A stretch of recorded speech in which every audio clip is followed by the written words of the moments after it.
So today, I want to take a look at a few different clips. One of the things we've talked about a lot on this channel is the issues that this country is facing and why we can't get money allocated to places that actually help the American people, for example. And one of those reasons, one of those key reasons being that so much money is allocated to the military-industrial complex and to the Pentagon. And while I agree we should definitely fund our troops, we should definitely make sure we have a good military, we are clearly spending way over what would be necessary. We're spending more than the next over 20 countries combined, and so many of them are our allies. Okay, so and to make matters worse, we're spending all that money, and then, of course, the Pentagon takes an audit, and they fail. You can't get any worse than that. You take an audit on getting all this money, and you fail that audit. Okay? So, I want to take a brief look back throughout the last, 50 years or so, and just take a look at all the different conflicts and wars that the United States has been involved in, so that you can see just how endless and perennial all this fighting and conflict really is.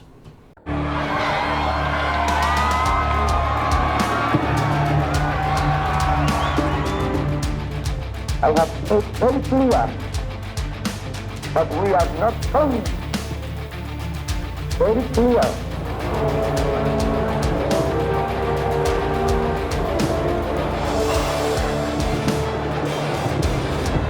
There is a limit to what the United States in self-respect can endure. That limit has now been reached.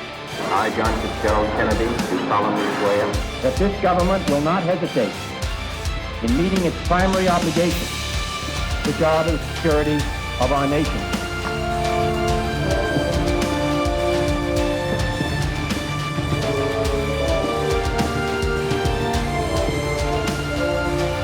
At his news conference, President Kennedy draws a question regarding the virtual press blackout on military operations in South Vietnam.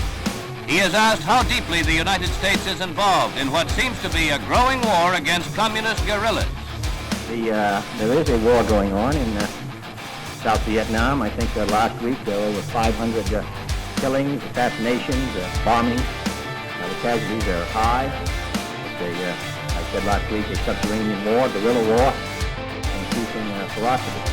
The United States, since the end of the Geneva Accord, setting up the South Vietnamese government as an independent government, has been assisting Vietnam economically to maintain its independence and viability, and also has sent training groups out there, which have been expanded in recent weeks as the attacks on the government and on the people of South Vietnam have increased.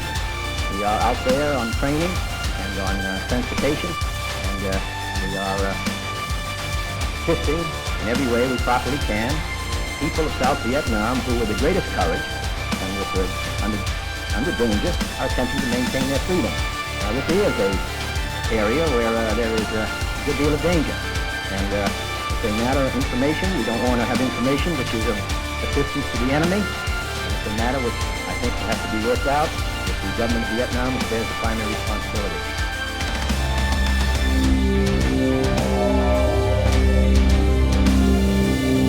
In the summer of 1964, U.S. vessels stationed in Vietnam's Gulf of Tonkin reported attacks by communist forces from the north. The initial attack on the destroyer Maddox on August 2nd was repeated today by a number of hostile vessels attacking two U.S. destroyers with torpedoes. President Johnson and Congress acted swiftly. On August 7, 1964, they passed the Gulf of Tonkin Resolution, granting the president unprecedented military powers. Our government is united in its determination to take all necessary measures in support of freedom and in defense of peace in Southeast Asia. The Gulf of Tonkin Resolution was one of the foundation stones upon which the later American deep involvement in Vietnam was erected. U.S. troops endured more than a decade of fierce combat that eventually brought the legality of the resolution into question. Documents have been made public since the war, and it appears that perhaps there really wasn't an attack, or if there was an attack, it was sort of freelance by the gunboat commanders, not any orders sent down from Hanoi. Lyndon Johnson takes you to war by stealth, and he snookers the Congress not with a declaration of war, but with the Tonkin Gulf, which was really a rather bastardized attempt to legitimize the war. Congress ultimately repealed the Gulf of Tonkin Resolution in 1971, but it is remembered today for igniting one of our nation's most contentious wars. Determined to achieve peace with honor, President Nixon gradually withdrew American troops while doubling efforts to equip the South Vietnamese army to carry on the Vietnam War. In 1970, American and South Vietnamese troops invaded Cambodia. They were unsuccessful in their mission to capture North Vietnamese bases. By the fall of 1972, there was less than 50,000 Americans in Vietnam. In 1973, a ceasefire was negotiated by National Security Advisor Henry Kissinger.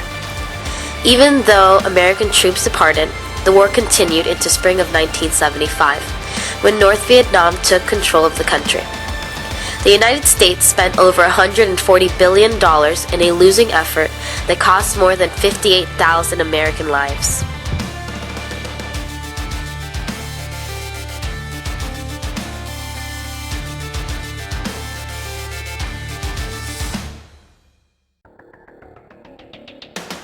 Fellow Americans, at 7 o'clock this evening, Eastern Time, air and naval forces of the United States launched a series of strikes against the headquarters, terrorist facilities, and military assets that support Muammar Gaddafi's subversive activities. The attacks were concentrated and carefully targeted to minimize casualties among the Libyan people, with whom we have no quarrel. From initial reports, our forces have succeeded in their mission. A few months ago, I told the American people I did not trade arms for hostages. My heart and my best intentions still tell me that's true, but the facts and the evidence tell me it is not. As the Tower Board reported, what began as a strategic opening to Iran deteriorated in its implementation into trading arms for hostages. This runs counter to my own beliefs, to administration policy, and to the original strategy we had in mind. There are reasons why it happened, but no excuses. It was a mistake. I undertook the original Iran initiative in order to develop relations with those who might assume leadership in a post-Khomeini government. It's clear from the board's report, however, that I let my personal concern for the hostages spill over into the geopolitical strategy of reaching out to Iran. The Soviet Union felt like they were very much more powerful in the 70s because of our failure in Vietnam and the conversion of many countries to communism, and they felt like they were on the march, they were on the move. This is the third occasion since World War II that the Soviet Union has moved militarily to assert control over one of its neighbors. For the first time, Jimmy Carter admitted that he finally realized what the Soviet Union was all about. Well, the Americans were not quite sure what to do with regard to Afghanistan. There was concern that the country is so impossible to manage and govern, even by the Afghanis, and nobody else has ever really won the war there. The anti-government rebels call themselves the Mujahideen. My dad was supporting Mujahideen, and he was never happy for the Russians to come to Afghanistan and occupy my country. My uncles from both sides, from my mother's side and from my dad's side, were fighting against Russians. They were in the Mujahideen forces. Do you think that the Mujahideen alone can get the Soviet army out of Afghanistan and topple the government? Really, it is a difficult job. Really, it's not easy. Afghanistan people, they are very poor and they have not enough arms against these modern weapons of Russia. But the people in other countries, they could support the Mujahideen, providing arms, weapons, money, food, clothes, medicine, anything. The Mujahideen are alarmed by Soviet occupation of other Muslim nations. We've seen what happened in, Central Asian republics. Now, Tajikistan, Uzbekistan, all the other republics. They're going to need millions of dollars worth of arms to fight the Soviet army. The U.S. goes public with its fight against the communist Afghan government. They figured, we're not going to go in there and let it become a graveyard for our people. The Soviets are in there, they've already made the commitment, so let's just funnel aid to the Northern Alliance and then to the broader group called the Mujahideen, and just make the Soviets pay the price for kind of going into the wrong place at the wrong time. Just 2 hours ago, Allied air forces began an attack on military targets in Iraq and Kuwait. These attacks continue as I speak. Ground forces are not engaged. This conflict started August 2nd when the dictator of Iraq invaded a small and helpless neighbor. Kuwait, a member of the Arab League and a member of the United Nations, was crushed. Its people brutalized. 5 months ago, Saddam Hussein started this cruel war against Kuwait. Tonight, the battle has been joined. This military action, taken in accord with United Nations resolutions and with the consent of the United States Congress, follows months of constant and virtually endless diplomatic activity on the part of the United Nations, the United States, and many, many other countries. Good afternoon. On my orders, the United States military has begun strikes against al-Qaeda terrorist training camps and military installations of the Taliban regime in Afghanistan. These carefully targeted actions are designed to disrupt the use of Afghanistan as a terrorist base of operation and to attack the military capability of the Taliban regime. We are joined in this operation by our staunch friend, Great Britain. Other close friends, including Canada, Australia, Germany, and France, have pledged forces as the operation unfolds. More than 40 countries in the Middle East, Africa, Europe, and across Asia have granted air transit or landing lanes. Many more have shared intelligence. At this hour, American and coalition forces are in the early stages of military operations to disarm Iraq, to free its people, and to defend the world from grave danger. On my orders, coalition forces have begun striking selected targets of military importance to undermine Saddam Hussein's ability to wage war. These are opening stages of what will be a broad and concerted campaign. More than 35 countries are giving crucial support, from the use of naval and air bases to help with intelligence and logistics to the deployment of combat units. Every nation in this coalition has chosen to bear the duty and share the honor of serving in our common defense. To all the men and women of the United States Armed Forces now in the Middle East, the peace of a troubled world and the hopes of an oppressed people now depend on you. Is the United States supporting al-Qaeda in Syria? The answer is yes. Fact number one. There is no question that al-Qaeda fighters are part of the opposition forces attempting to overthrow Syria's government. Fact number two, the creation of al-Qaeda wasn't Islamic fundamentalism, it was the CIA. The Mujahideen was created by the CIA to cause problems for the Soviets. And you might say that's crazy talk, right? Here's Secretary of State Hillary Clinton. To be fair, we had helped to create the problem we're now fighting. How? Because when the Soviet Union invaded Afghanistan, we had this brilliant idea that we were going to come to Pakistan and create a force of Mujahideen, equip them with Stinger missiles and everything else to go after the Soviets inside Afghanistan. And we were successful. The Soviets left Afghanistan, and then we said, great, goodbye, leaving these trained people who were fanatical in Afghanistan and Pakistan, leaving them well armed, creating a mess, frankly, that at the time we didn't really recognize. We were just so happy to see the Soviet Union fall, and we thought, okay, fine, we're okay now. Everything's going to be so much better. Now you look back, the people we're fighting today, we were supporting in the fight against the Soviets. So it's not a conspiracy theory, it's history.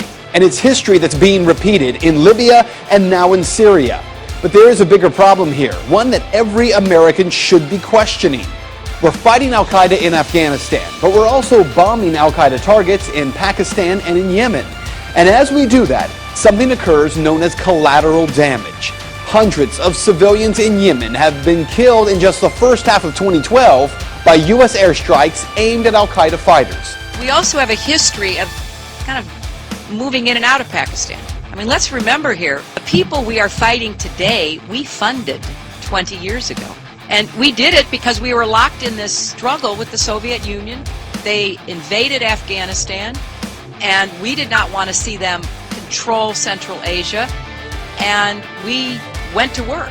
And it was President Reagan in partnership with the Congress, led by Democrats, who said, you know what, sounds like a pretty good idea.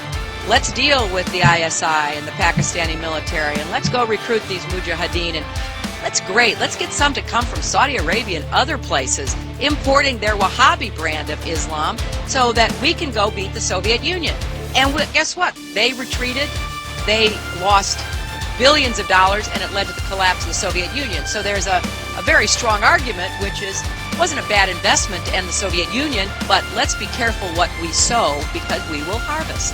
And we now are making up for a lot of lost time. So what you need to know tonight is heavy. Our government is bombing sites around the world in an ongoing war with al-Qaeda. In Iraq, where al-Qaeda had no presence before the U.S. war, al-Qaeda is now thriving. The same al-Qaeda, yes, created by the U.S. government in order to harm the Soviets. And today, at least 13,000 civilians in Afghanistan are dead as a result of that war with al-Qaeda. So with all respect to Ms. Fitzgerald from the Irish Times, this is not propaganda. Rather, it is the question that every American should be demanding answers on from Congress and from this president. Tonight, President Obama's goal was simple: to explain to a public skeptical about the war he's launched in Libya what we've done, what we plan to do, and why this matters to us. It has been 10 days since Mr. Obama ordered U.S. forces into combat in Libya. Nearly 200 Tomahawk cruise missiles launched, more than 1,600 airstrikes. And so the challenge for the president: justify this war and show Americans that the U.S. role really will be brief and limited. The United States and the world faced a choice. Gaddafi declared he would show no mercy to his own people. He compared them to rats and threatened to go door to door to inflict punishment. It was Muammar Gaddafi, Obama said, who was the main reason for war. He was about to launch a massacre of his own people. It was not in our national interest to let that happen. I refused to let that happen. And so the attack began. One question has hovered over this mission: how is it in the strategic interests of the United States to go to war in Libya? Robert Gates, Obama's own Secretary of Defense, complicated matters for his boss on ABC's This Week yesterday. Do you think Libya posed an actual or imminent threat to the United States? No, it was not. It was not a vital national interest to the United States, but it was an interest. Tonight, President Obama sought to explain. He said that standing by while Gaddafi crushed the rebellion could destabilize neighboring Egypt and Tunisia and cast a shadow over the freedom movement sweeping the Arab world. But in the end, it is really a moral case the president is making for war. Some nations may be able to turn a blind eye to atrocities in other countries. The United States of America is different. And as president, I refuse to wait for the images of slaughter and mass graves before taking action. The action in Libya has turned the tide. Rebel forces have now retaken all the territory they had lost to Gaddafi's troops as Allied airstrikes have grounded the dictator's planes and paved the way towards Tripoli. But that may have been the easy part. Today, the rebel advance halted before the city of Sirte, Gaddafi's hometown, where his far better equipped forces have hunkered down. And that leads to another question for the president. Is helping the rebels get rid of Gaddafi the goal? If we tried to overthrow Gaddafi by force, our coalition would splinter. The dangers faced by our men and women in uniform would be far greater. So would the costs and our share of the responsibility for what comes next. To be blunt, we went down that road in Iraq. And we aren't doing that again, the president said. But war has its own merciless logic, and history is littered with such declarations. The questions about Libya keep coming. Who are these rebels? Are they really pro-democracy? What happens if Gaddafi doesn't go?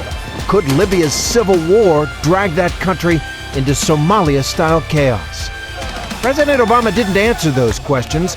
Instead, he declared that our ancient values are now our vital interests as the Middle East erupts in popular and unpredictable revolutions. We can make a difference. I believe that this movement of change cannot be turned back, and that we must stand alongside those who believe in the same core principles that have guided us through many storms. ISIL seek to create an Islamic caliphate across Syria and Iraq, but it's also been spreading into Africa. And it took this moment for the international community to really take notice. A group of Egyptian Coptic Christians kidnapped in Libya and then beheaded. The shocking video highlighted just how much of a foothold ISIL had gained in Libya. Later, its fighters beheaded a group of Ethiopians in the country as well. And ISIL controls territory in a country which doesn't have the capacity to effectively deal with it. Instead, Libya is dealing with its own political chaos and two rival governments. But ISIL's influence doesn't just extend to Libya. Ideologically, it's an attractive option for some disaffected Africans. Tunisian youths have long been joining ISIL to fight for them in Iraq and Syria. More recently, stories have emerged of other Africans doing the same. In a worrying development, a young girl in South Africa left home to join the group. And the same allegedly happened with two young girls in Kenya. Good afternoon, everybody. 10 days ago, the world watched in horror as men, women, and children were massacred in Syria in the worst chemical weapons attack of the 21st century. Yesterday, the United States presented a powerful case that the Syrian government was responsible for this attack on its own people.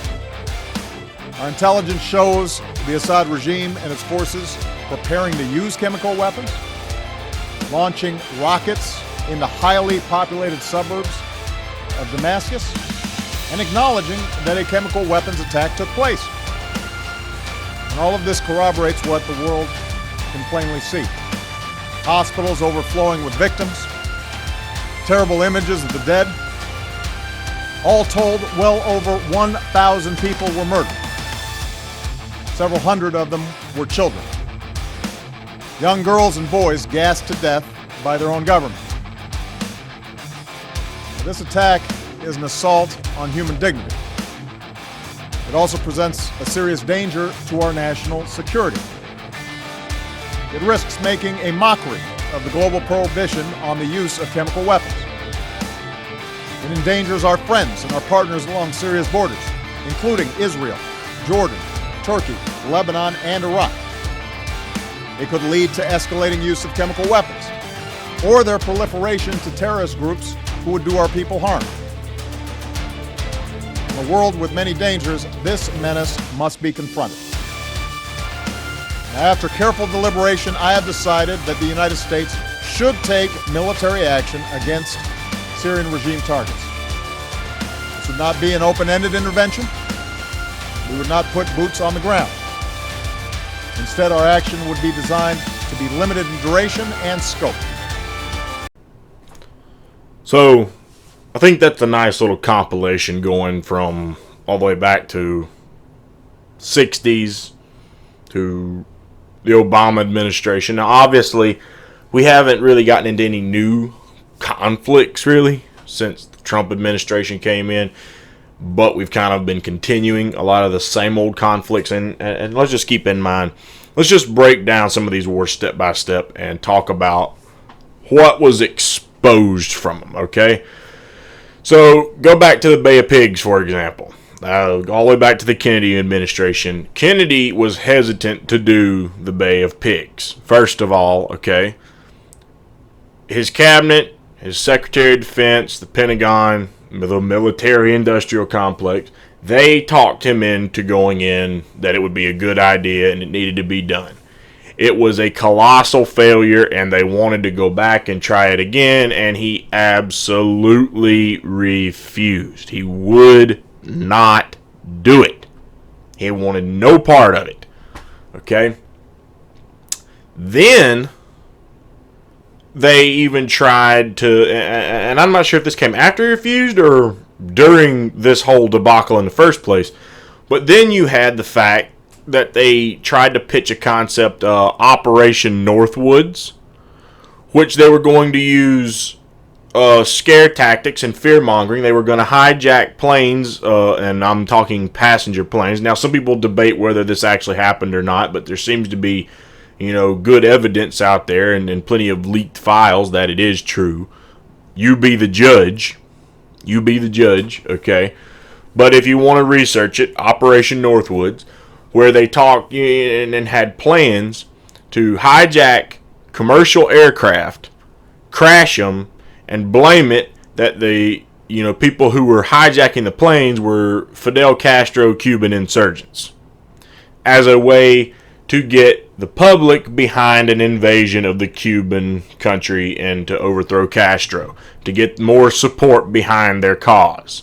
Okay? Because they learned lessons from World War I and World War II, and that is the best way to get the American people to support your cause. Make it seem like the U.S. has either been attacked or has a serious imminent threat from that country, and the people will want protection from it, so then they will support going to war to fight them. Okay? So that was the whole Bay of Pigs. Nonetheless, Kennedy wouldn't go. Then, under Kennedy's administration, we started assisting South Vietnam in the war against the North Vietnamese. Okay? Kennedy made it clear in around 1963 that he intended to continue support to the South Vietnamese people, but he did not think that it was an issue where we should be putting boots on the ground, that it was a war that the Vietnamese people would have to have amongst themselves, and the role of the United States should just be to give them support to the South Vietnamese. Okay, but he didn't think that we should have a boots on the ground approach.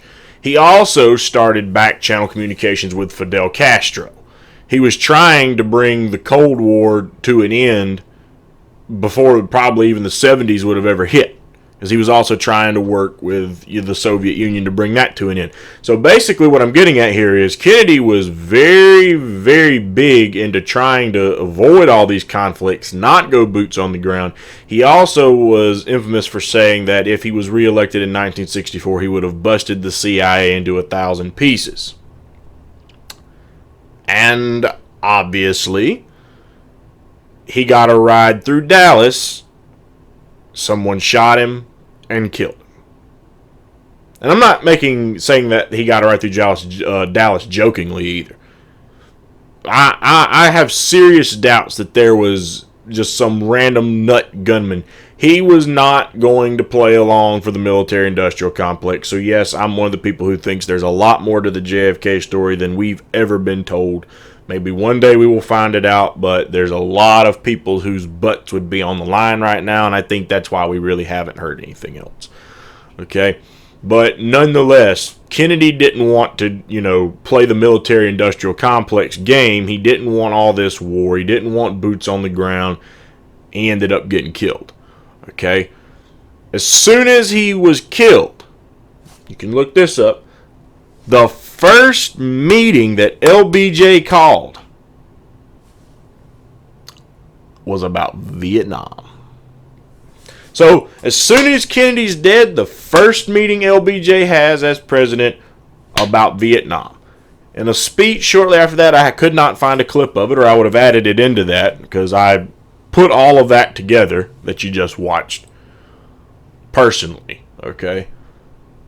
But LBJ said in his speech we would honor our commitments, we would pursue getting the Civil Rights Act through, okay?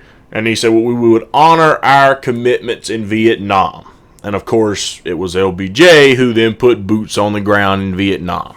Okay, and then of course Nixon ended up taking us out of Vietnam after, the issue. He got us into Cambodia, and so of course then the whole Soviet Union Cold War thing progressed through the 70s.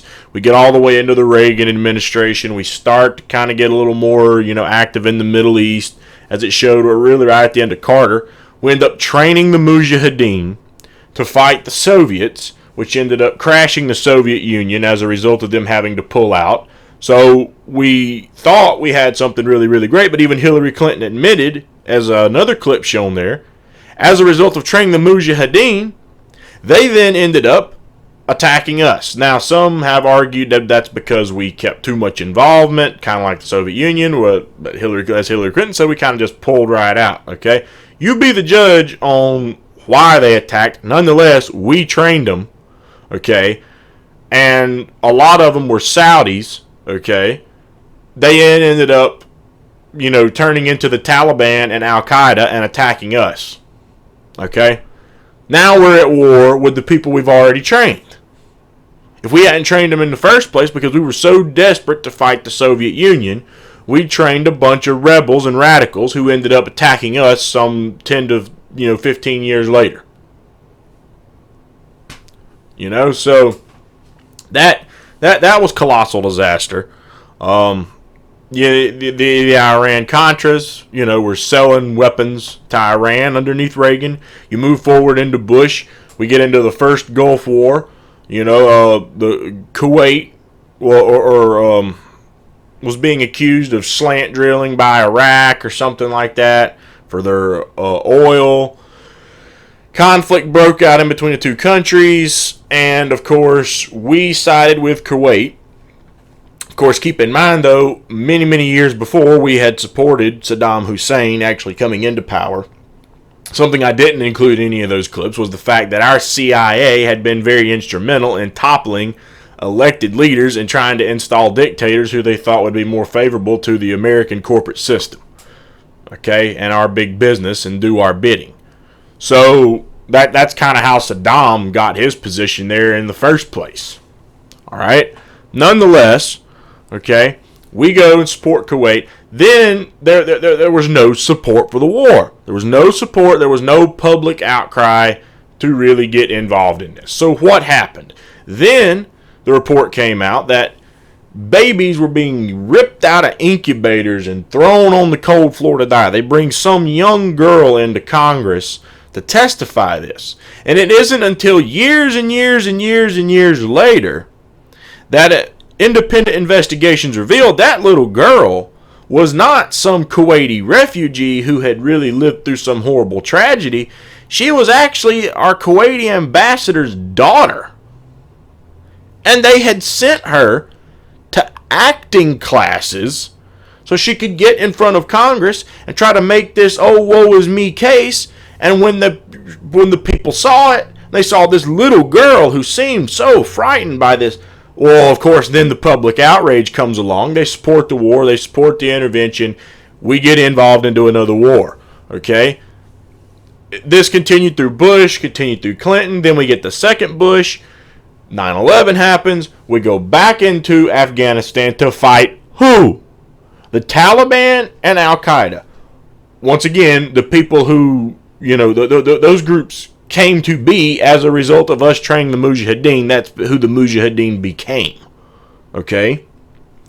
So now we're in war in Afghanistan. We're chasing Osama bin Laden. We've really been chasing Osama bin Laden since the Clinton administration. Now we're chasing him again because he's responsible for 9/11. We're back involved in another war. Then our intelligence, and let's point out, it's such a taboo to question our intelligence agencies, isn't it? You can't question the CIA. You can't question the FBI.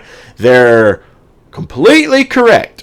Of course, like I said, JFK said he would break the CIA into 1,000 pieces if he'd have been reelected. Okay?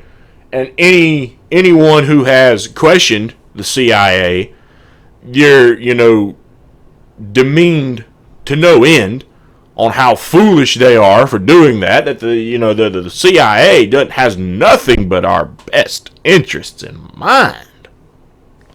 Okay? That's an attack they've used on Trump. It's an attack they've used on Tulsi. But our intelligence said that Saddam Hussein in Iraq was making weapons of mass destruction, and he was in collaboration with Al-Qaeda and Osama bin Laden. And they pushed that narrative for so long. And let me backtrack for a moment, because I forgot to mention this. I brought the Gulf of Tonkin incident into the war in Vietnam. That's actually the key thing that got our boots on the ground in Vietnam. And of course, many years later, they kind of mentioned a little bit in that clip, but Robert McNamara, the Secretary of Defense, you actually saw him in a little clip there towards the very beginning, he admitted that the Gulf of Tonkin incident didn't happen. Not any, and what did happen wasn't anything close to what they made it seem like happened. So they used that as a tactic to really fuel people to go to war in Vietnam. And weapons of mass destruction, they're going to arm Al-Qaeda. Al-Qaeda attacked us on 9/11. That's a big collaboration. Then they fuel up this, want and, support to go to war in Iraq. And when we get there, sure, we kill Saddam Hussein. He's gone. No weapons of mass destruction. No ties found to Al-Qaeda. Failure. And we waste all that money, lose all these lives.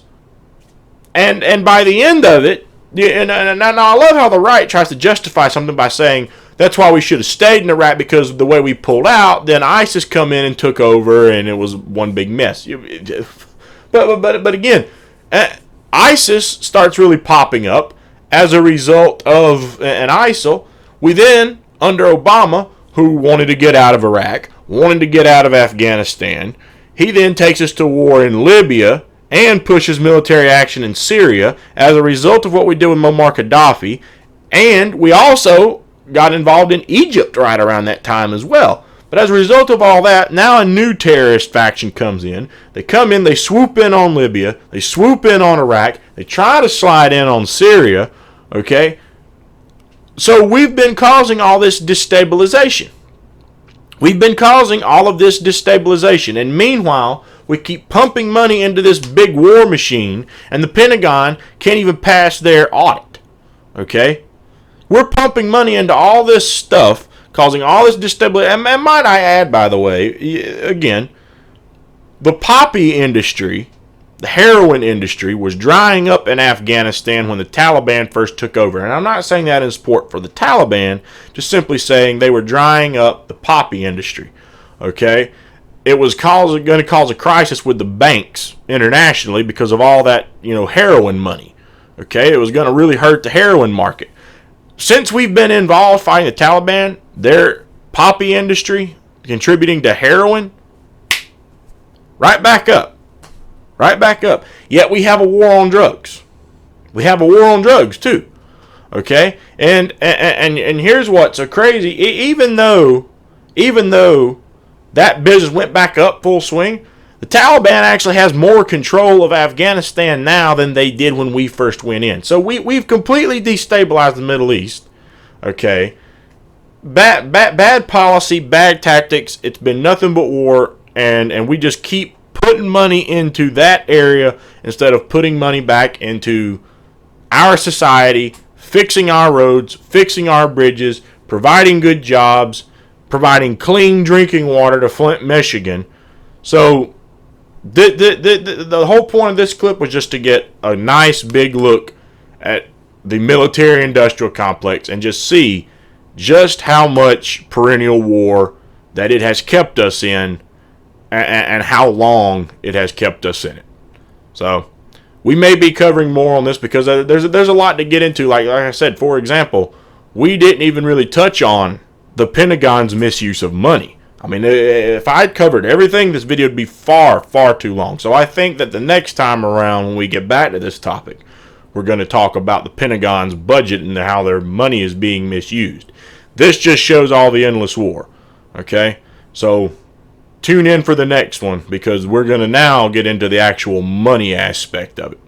Hope you enjoyed it. We hope you tune in next time. Thank you for tuning in to this episode of the Independent Report. If you like the video, please give us a thumbs up and leave a comment below. Also, please subscribe to the channel as we're trying to grow this channel to reach more and more people every day.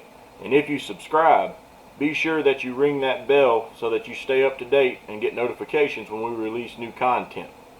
Also, please support us in the link below with our Patreon. We're trying to make this channel grow. Funds will be used to grow the channel and to reach more people. We appreciate your support, and we hope you tune in next time.